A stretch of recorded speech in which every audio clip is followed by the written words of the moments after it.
Welcome to the GTN show. It's just 3 more sleeps till Christmas. Yay! Excitement in my house is reaching fever pitch with those kids. Yeah, I'm pretty excited too. I honestly just hope Santa brings everything on my list. Did you put a lump of coal on your list? Because then you might be in luck. Oh, thanks. Well, anyway, moving on. We have a ton of the usual stuff on the show this week, including a load of tech news, which includes some AI coaching and a load of things that we've spotted online, plus our usual caption competition. Yeah, but before we get to any of that, we've got a pretty exciting presenter challenge this week.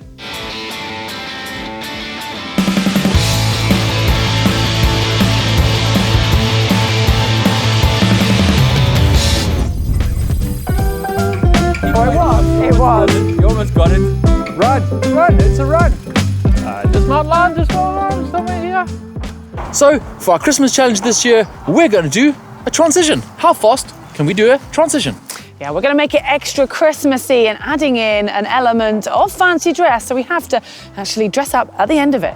Yeah, but that sounds a little bit too straightforward, and we love a challenge here on GTN, so we're going to do it blindfolded, and James has kindly given us his favourite tie to use as a blindfold. Yeah, transition, the 4th discipline. Was that nutrition? Can never get it right. Anyway, what we're going to do is we're going to mount the bike and we're going to ride in to the imaginary dismount line. We're then going to rack our bikes, take off the shoes and the helmet, put on the Santa costume and the running shoes, and then exit through those cones. Yeah, but in the interest of safety, we are going to do this timed rather than all together, and then see who's fastest at the end. Yeah, we were going to do it all together, but we decided that it might not be very safe. And also, my fellow presenters in these presenter challenges are known for bending some of the rules, and if no one's watching them. There will be penalties, 10 seconds for any infringement. So if you don't dismount before the cones, you don't put your kit onto the towel, you put on the Santa outfit incorrectly, or don't put it on at all. And also, you've got to run out through the cones, through the little transition box we've got laid out. Predict some penalties. Yeah. Great, well, it sounds, fairly simple. Who's going to go first? Your idea. Here you Okay, go. I guess that's me. Right, let's go. All right, you ready? Probably not. 3, 2, 1, go! Go! Dismount line, somewhere here. Yeah. Like the flying dismount. Yeah. Is that a penalty? Very close. Is that a No penalty? idea where to rack my bike now.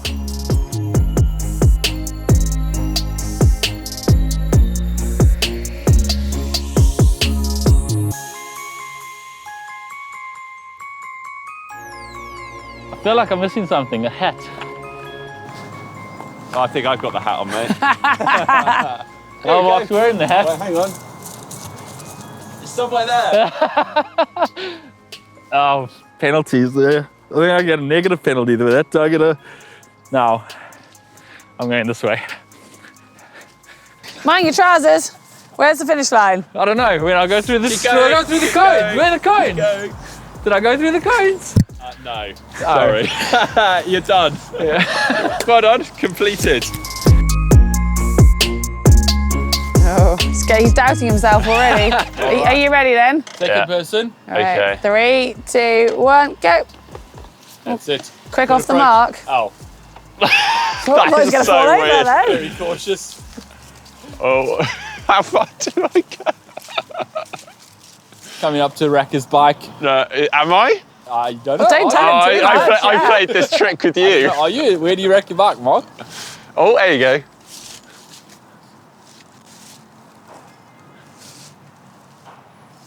Did I do this slowly? I think we'll have to watch the replay, but I can't say that. I think it's still pretty competitive between the two of you, to put it that way. Keep Oh, it going, was, Bob. You it almost was. got it. You almost got it. You almost got it, mate. No, it's not. This is too far. Oh, okay. Oh, he's in. He's back in the game now. On the towel.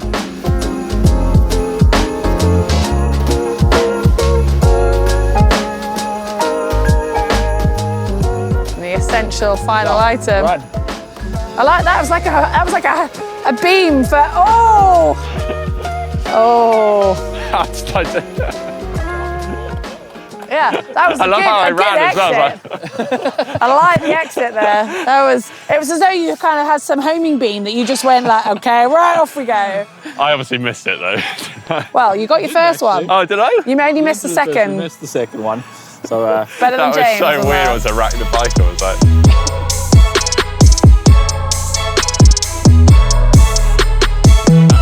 all right, Heather, you ready? Well, yeah, I really don't think I can balance. Should we move the dismount line while she's No, we won't do that to her. All right, Yeah, well, ready? On your yeah. marks, get set, go. go! She's rolling. She's rolling. She's dismounting. Oh You okay? no! Yeah. All right.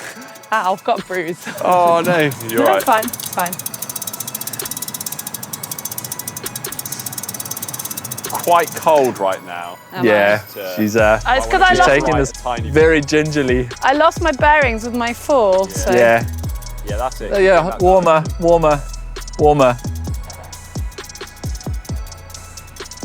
You know, I said I wouldn't be able to balance. Oh, my bike doesn't want to go. Is that because it's going down the lip?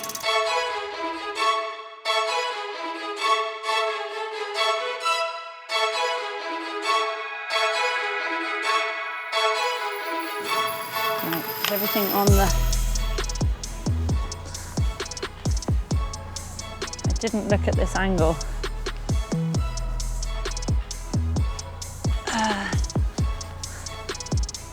Time to hit the exit. Run, run, it's a run.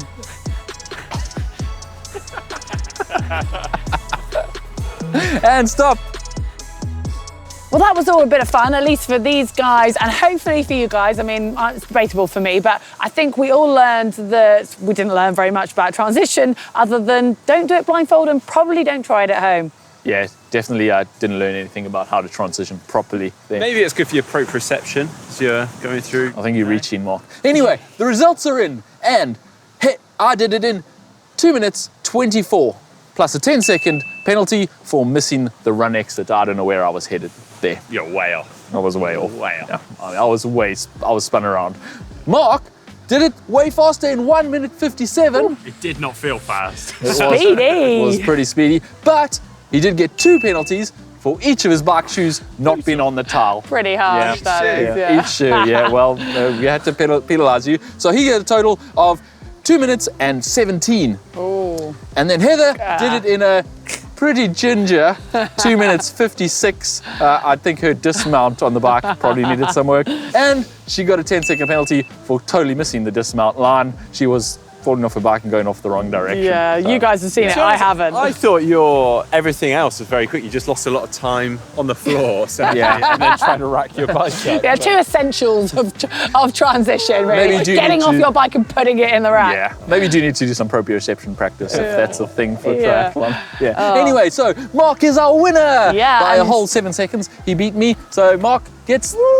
Well, Mark, you get a Yule log. I mean, Oh, wow. this is a very triathlon-inspired one because it is a protein bar from Swalsam that comes in a festive. I do need it after that transition. Yeah, I think you Yeah, need the yeah. recovery. I mean, as it is Christmas, I think we should share this one. Oh, That's very kind of you. Christmas. Anyway, that was fun. Back to the studio.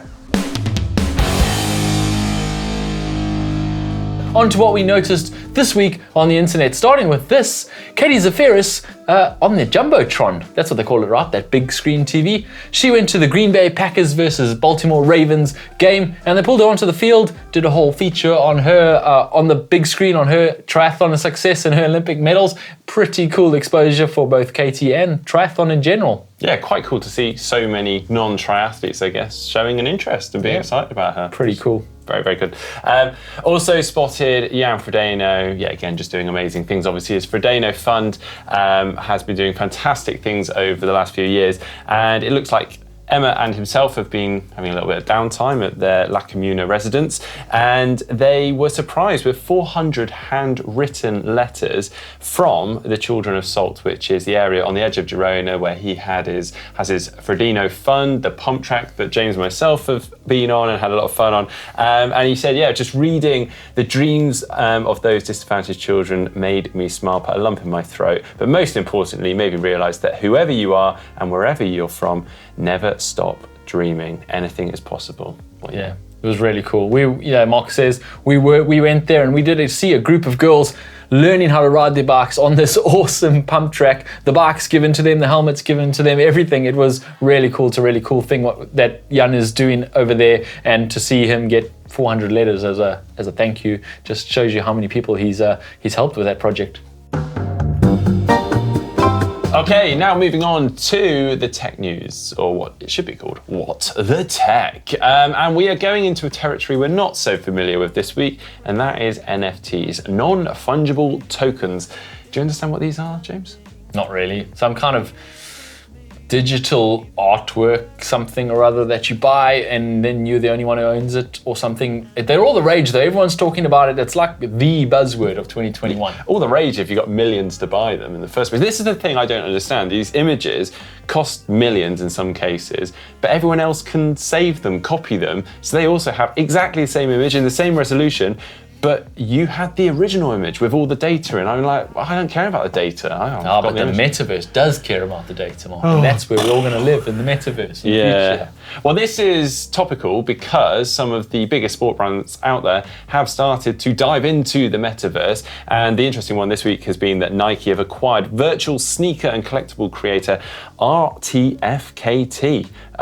It's not fastest known times, just to clear that one up. It is a company. But they are making augmented reality, so they've got these really cool characters in there, creating the shoes in there, because apparently we need virtual shoes and all sorts. So now Nike doesn't just make real sneakers, they also make imaginary sneakers in the metaverse. But they look, I've got to say, it does look really cool. Adidas also jumping into this realm. They recently dropped their first ever NFT in a collaboration with the Bored Ape Yacht Club, I think it's called, and it sold for $23 million in Ethereum, whatever that means. Where'd you go from $23 million? I don't know. Do the rest get cheaper because they're not the first one, or do they get more expensive because that's just the starting price? Also, all these companies just sound so cool. Bored Ape Yacht Club, RFTFNFTK, or whatever. Anyway, talking of which, segues us nicely into Humango, which is a training platform enhanced through AI. So, for instance, you could set your event or goal within Humango, and then it will automatically create the training for you up to that goal. You can, of course, also set your own training, your own workouts, but then within the training platform, it will change and adapt through the use of AI. Say you miss a workout or you underachieve in a previous workout, AI will then come in and change everything and adapt it so that it all keeps you on track to the event. Or it'll just learn that you're lazy and keep skipping workouts. Shh, no, I'm going to say that. Obviously, there's so much more to that. There's loads of different functions, the way in which the AI comes in. But the exciting thing is that Humango are actually relaunching at the moment. They've taken on board some of the feedback and suggestions that they've received from people out there like yourselves, and they've turned that into reality. Yeah, and you can go on the website right now and try a 30-day free trial to see what this whole thing is about. It's kind of like one of the previous platforms, training platforms that you've heard of, such as Training Peaks or whatever, but there's an artificial intelligence behind the scenes that goes, hold on, that's not going to work for you. I'm going to shift this here, move this there, and build your program up to whatever your goal is. And then if you miss sessions and you say, well, it's because work ran late, it'll start learning that 3 days a week work runs late. So we need to plan that into your program and adjust your program accordingly.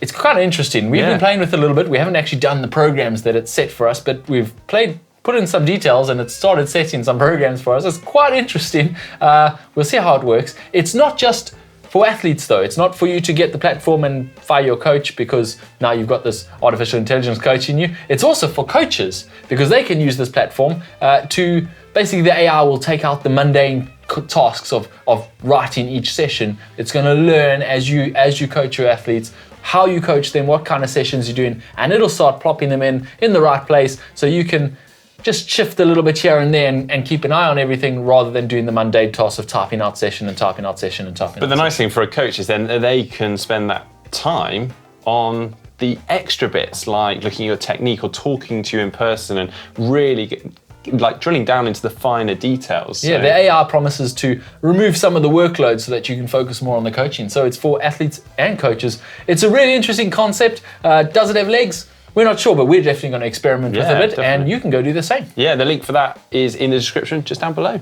On to some more tech news, and CPO, that triathlon-only bike brand, has been the first to launch classified cycling power shift hubs on their bikes. So their Shadow and Katana bikes will come standard with the new power shift technology. Now what this means is basically they're running a 1-bar front chainring, there is no front derailleur, and in the rear hub, inside your cassettes basically, in the free hub, they've got a power shift gear. So what it does is it changes gears by itself. You have a button on your handlebars and you've got an electronic hub inside the cassette that changes essentially from a big chainring to a small chainring without actually changing your chainring. Yeah, and does that make sense? Yeah, no, definitely. I mean, so obviously you're taking away the need for a front mech, you're turning the system essentially into 1-by, but it is still 2-by. It's got the ratio and range in the rear for essentially a 2-by. But that makes the system more efficient, and I understand the overall weight is actually lighter.